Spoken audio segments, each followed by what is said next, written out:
On today's show, I'm bringing you a brand new company that my team discovered about 2 or 3 months ago.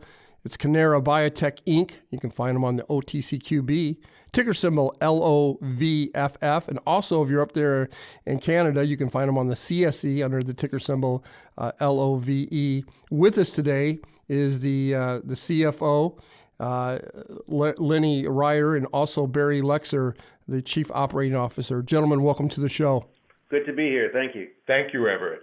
You know, you guys are building one of the biggest biotechs, if you will, indoor cannabis cultivation facilities, 625,000 square feet in Canada, specifically in Quebec. That being said, now that you guys have gotten your cultivation license, how do you intend to create the long-term value for your shareholders?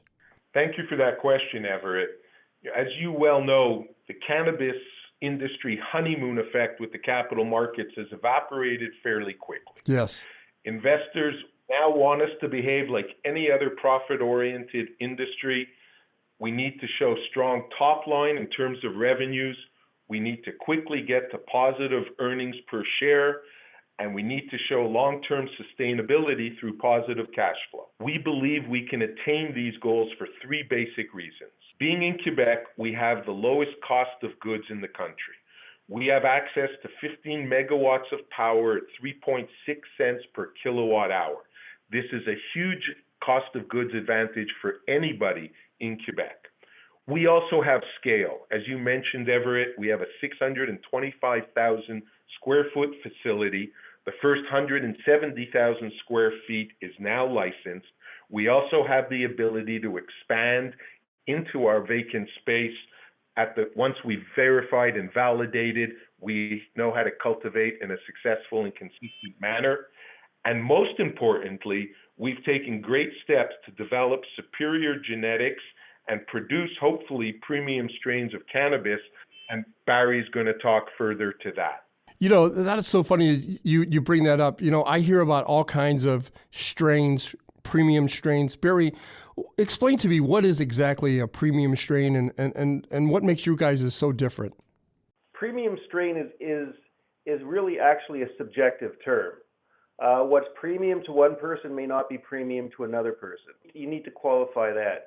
The catch-all with cannabis tends to be the amount of THC within the strain. Cannabis can possess up to 30%, 32% THC levels, which a big chunk of the market considers as premium. As well, it can have different combinations of THC and CBD.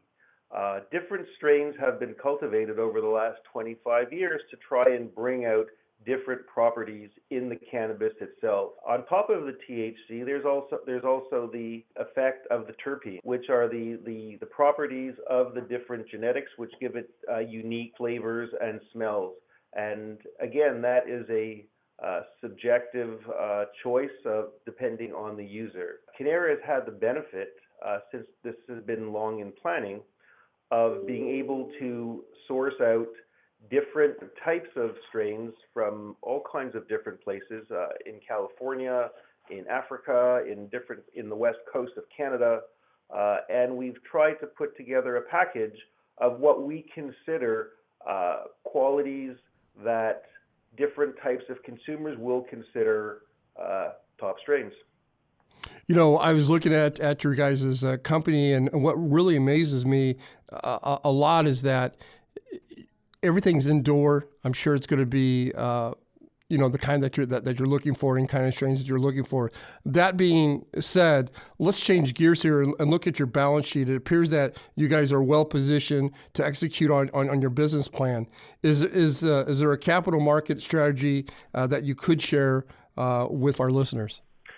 Thank you for that question. As you point out, our balance sheet reflects sufficient liquidity to execute on our business plan. We are targeting around mid-year to start generating revenues from B2B sales from cannabis. As you're well aware, with many companies readjusting to the realities of the sector, there's a multitude of opportunities for M&A and assets that are available. And while we're not ignoring these opportunities, we're being very cautious to not get distracted. We know that our stakeholders want us to get to positive earnings per share as quickly as possible, and this is a focus of the management team. Gentlemen, before I let you go, and I appreciate you coming on the show today, what is it that you want my listeners and your stockholders to take away from today's interview? We want you to understand that Cannara is here at this time in the cannabis history. We've had it may be perceived as being late to the game, but in fact, we consider our position to be actually advantageous because we have the benefit of hindsight of all the other LPs that have started over the last year or two. We have a better understanding of what the market wants. Because of changes in the laws, we've had availability of much better strains, and we understand that cannabis, as Lennie said before, it's a business. We've shed all the illusion of the magic of the cannabis industry and the pot of gold at the end of the rainbow. We're a nuts and bolts business. We see ourselves as an industry. We're profit driven. We're modest in terms of our expenses and our overheads and our front office, and we're a real production driven company. And we want our shareholders to know that we're here for the long term. We're here to generate a profit, and we're here to produce a first grade product. Company that we're highlighting here today on Stock Day is Cannara Biotech Inc. Again, you can find them on the OTCQB under the ticker symbol LOVFF. Also on the CSE under the ticker symbol LOVE. Lennie, Barry, gentlemen, I want to thank you for stopping by and coming on the show. Hopefully you become regulars, come on the show every 45 or 50 days and give us an update of what's going on. Absolutely. Thank you, Everett.